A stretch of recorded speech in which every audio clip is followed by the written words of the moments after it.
Bonjour à tous, j'ai le plaisir de vous accueillir à notre nouveau rendez-vous hebdomadaire Click and Coffee. Les centres commerciaux ont pu rouvrir leurs portes samedi 28 novembre dernier et relancer une activité cruciale à cette période de l'année. Pour évoquer cette situation, j'ai le plaisir d'accueillir Sébastien Van Hove, directeur général délégué chez Carmilla. Sébastien Van Hove, bonjour. Pouvez-vous nous présenter en quelques mots, tout d'abord, les centres commerciaux Carmilla? Alors, bonjour Nicolas. Écoutez, Carmilla, c'est la troisième société de centres commerciaux en Europe continentale. C'est 215 centres commerciaux en France, en Espagne et en Italie. Et puis pour illustrer Carmilla, c'est deux particularités. Euh, la première, c'est la présence systématique d'un centre commercial adossé à un hypermarché Carrefour, et ce dans les trois pays que j'ai cités, France, Espagne, Italie. Et la deuxième particularité des centres commerciaux Carmilla, c'est un fort ancrage local. Ce sont des centres que l'on va qualifier de centres à taille humaine, des centres de proximité. Et la proximité ne veut pas dire petite taille, hein, ce sont encore une fois des centres à taille humaine, mais des centres qui sont dans leur très grande majorité, dans 90% des cas, des centres qui sont leaders ou co-leaders dans leur zone de chalandise. D'accord, entendu. Euh, les centres, les vôtres comme les autres, ont été fermés le 30 octobre. Le mois de novembre, on le sait, est un mois clé. Qu'est-ce que représente cette période pour vous, normalement, en termes d'affluence, de chiffre d'affaires?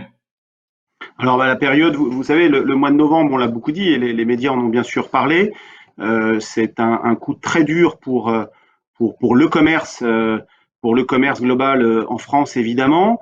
C'est effectivement une difficulté majeure pour notre industrie du commerce physique bien sûr et pour ce qui nous concerne pour l'industrie des centres commerciaux, parce que le mois de novembre, le mois de décembre, pour beaucoup d'activités, représente une part significative de leur chiffre d'affaires. Alors on connaît effectivement certaines activités où le chiffre représente parfois de deux tiers du chiffre d'affaires de l'année en fonction bien sûr et notamment par rapport aux fêtes de fin d'année. Donc oui, c'était un coup difficile.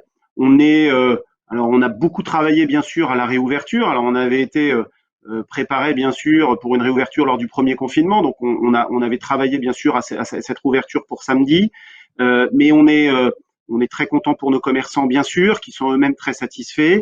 Et honnêtement, le retour est bon.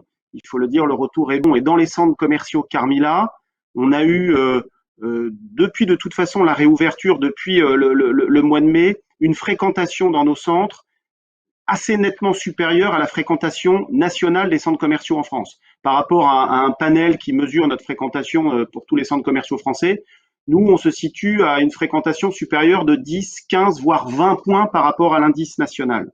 Et là, ça s'est encore confirmé sur la journée de samedi et sur ce début de semaine.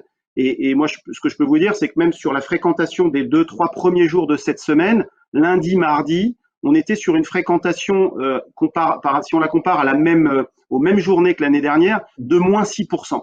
Donc on peut dire que les clients sont revenus dans nos centres commerciaux Carmilla. D'accord. J'entends bien. Vous avez gagné un week-end supplémentaire, on l'a vu, ça avait été négocié. Comment vous êtes-vous préparé à la réouverture? Vous l'aviez déjà connu, mais aujourd'hui, le nouveau protocole sanitaire n'est-il pas trop contraignant? Alors, déjà, il faut avoir en tête, c'est que je disais que les centres commerciaux Carmilla étaient adossés à des hypermarchés Carrefour et que étaient des centres de proximité. Ça veut dire deux choses. Ça veut dire que les centres commerciaux Carmilla, même pendant le premier confinement, n'ont jamais été fermés. Ils sont toujours restés ouverts pour accueillir les clients de l'hypermarché et les clients des boutiques, des commerces dits essentiels. Alors, sur ces commerces dits essentiels, pendant le premier confinement, effectivement, il y avait peu de boutiques ouvertes. Mais pendant le deuxième confinement, il faut avoir en tête que 40% des boutiques des centres commerciaux Carmilla sont restées ouvertes parce que c'était des commerces essentiels. Donc déjà, ça veut dire qu'il y avait une habitude pour les clients de revenir dans ces centres. Et puis, pour répondre précisément à votre question, bien évidemment, et nous, l'enjeu avait été au moment du premier confinement, dès l'annonce du dit confinement, de mettre en place un dispositif pour accueillir tous nos clients, pour que l'Hyper puisse continuer d'accueillir ses clients. Et ça, on l'a fait dès le mois de mars. Donc avec déjà tout un dispositif de respect des règles sanitaires, un dispositif de respect des jauges, etc. Donc on avait été, entre guillemets, rodé à l'exercice. Bien sûr, on a continué de travailler là-dessus lors du deuxième confinement, avec plus de boutiques ouvertes, comme je le disais. Et bien sûr, on a travaillé à respecter notamment les nouvelles jauges, tout en continuant d'affiner ce qu'on avait déjà mis en place. Écoutez, on a travaillé sur ce sujet. Vous savez que la jauge aujourd'hui, c'est une personne pour 8 mètres carrés. Bien évidemment, on le respecte scrupuleusement parce que nous avons fait partie des acteurs qui avons demandé une réouverture rapide, mais il est bien évident que c'est de notre responsabilité de respecter ces règles et puis pour accueillir nos clients en toute sécurité.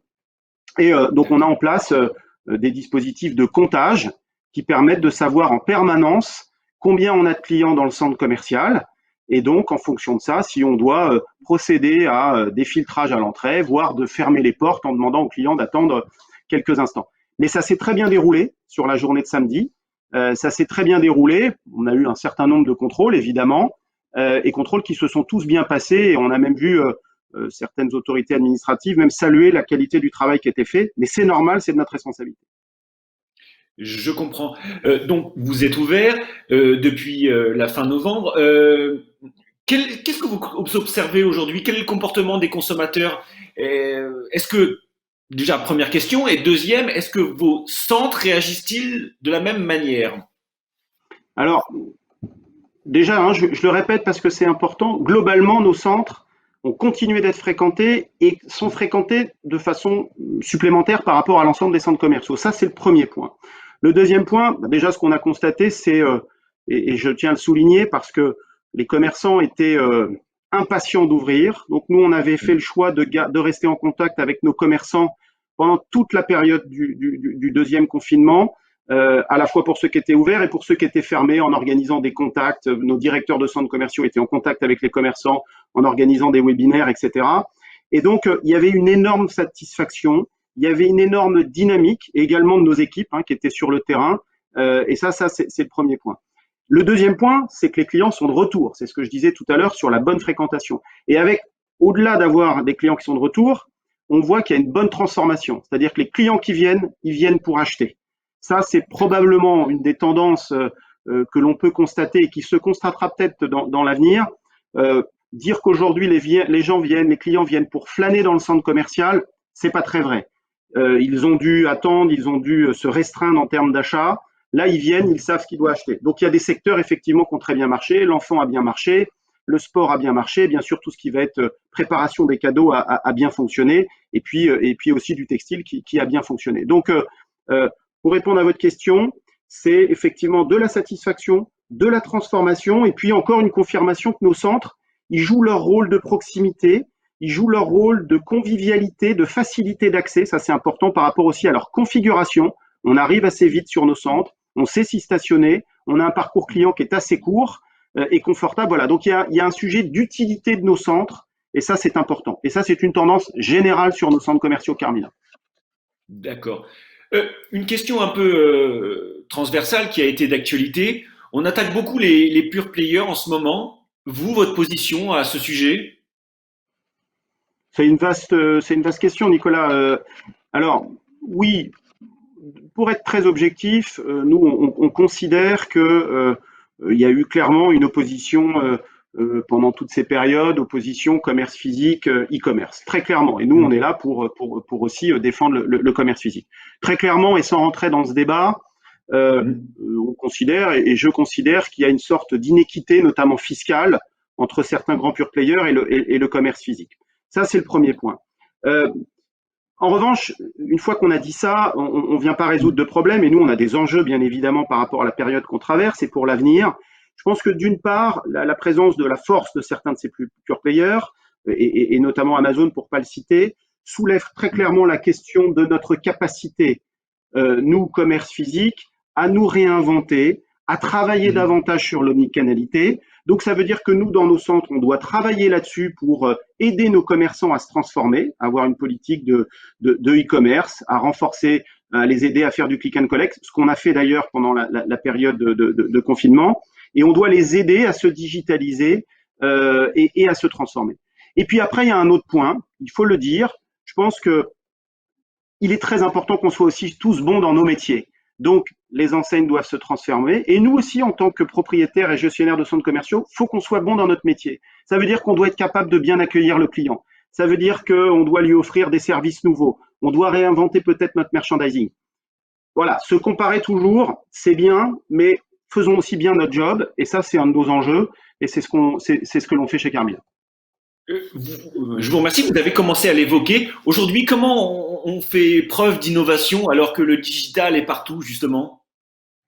Bah, écoutez, il y a, moi je pense que cet avenir, effectivement, on pose beaucoup de questions, mais il est positif, il est plein de challenges.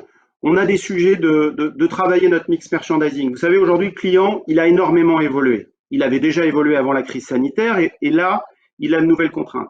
C'est un client qui est informé. C'est un client qui est digitalisé, c'est-à-dire qui prépare sa visite. Il sait très bien ce qu'il va venir faire. Et puis, voilà, il faut, il cherche l'omnicanalité. Donc nous, on doit s'adapter à ça. Donc ce qu'il faut, c'est que dans nos centres, il y ait des offres de qualité, des mix merch qui suscitent l'envie de venir et de revenir. Donc ça veut dire qu'il faut un merchandising pertinent.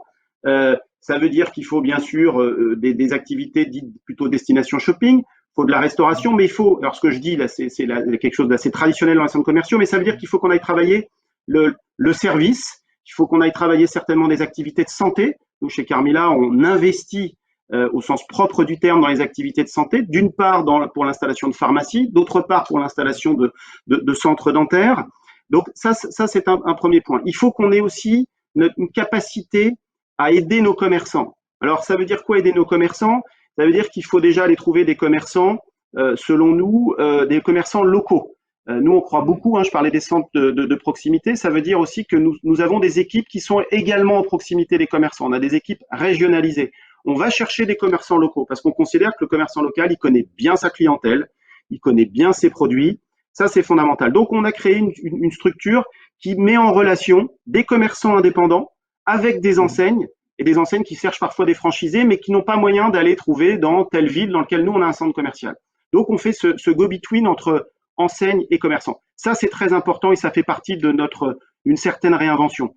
De la même manière, quand je dis qu'il faut aider les commerçants, c'est aussi les aider financièrement. Nous, on a fait le choix, avec une autre structure qui s'appelle Carmila Retail et Développement, de rentrer dans le capital de certaines enseignes.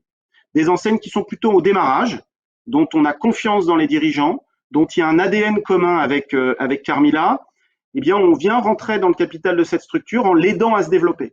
Et on a très clairement déjà des vrais succès. On a développé un concept de barbier coiffeur qui s'appelle la barbe de papa, qui a développé en 2-3 ans plusieurs dizaines de points de vente dans nos centres. On en a d'autres dans de la chaussure, dans de la cigarette électronique. Donc voilà, on a je pense que par rapport à nos enjeux de demain, il y a ce sujet de la relation, j'aime pas trop le terme bailleur-preneur, mais n'ayons pas peur de l'employer.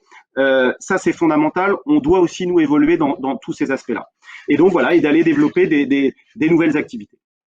Une dernière question, vous l'évoquiez aussi, l'omnicanalité, c'est aujourd'hui, c'est le centre commercial de demain? Alors, c'est bien sûr parce que le client, il veut de l'omnicanal. Et donc, on doit lui proposer tout ça. Nous, on y travaille. Ça fait déjà plusieurs années qu'on y travaille parce que on a mis en place volontairement un marketing digital local, distribué. C'est-à-dire que on vient demander à nos équipes dans les centres, à nos directeurs de centres qui sont dans leur territoire, de permettre aux enseignes, d'aider les enseignes sur leur marketing digital. Ça veut dire qu'on leur met à disposition les bases de données que sont les nôtres, donc les bases de données du centre, pour pousser leurs offres, pour pousser leurs promotions. C'est-à-dire qu'on est un vrai levier. Et tout ça, on le met à disposition sans contrepartie, gratuitement. Et ça, c'est important. Ça veut dire aussi que, et probablement que là-dessus, la crise sanitaire a aussi aura été un accélérateur. On a beaucoup parlé du click and collect. Là, il y a certains commerçants qui sont rodés au click and collect. Ils ont besoin de personne. Les grandes enseignes, elles savent le faire. Par contre, nous, on a une population aussi de commerçants indépendants, et aussi de taille moyenne, qui n'ont pas forcément tous les outils. Donc, on a décidé, et nos équipes locales les aident à se former sur le sujet du digital de manière générale, On a même aidé dans certains centres commerciaux, on a pris des initiatives de créer une marketplace locale ou de mettre à disposition des espaces pour le click and collect. Donc, on a joué ce rôle d'aide, d'accompagnement des commerçants pour être plus omnicanal finalement pour répondre à votre question. Merci beaucoup, Sébastien Van Hove. À tous, je vous rappelle que vous pouvez aller piocher toutes les informations souhaitées sur notre plateforme, votre plateforme MyCDRC, avant de nous retrouver le 17 juin prochain au Palais Brognard pour notre première convention des réseaux commerciaux. Merci beaucoup. Merci Nicolas.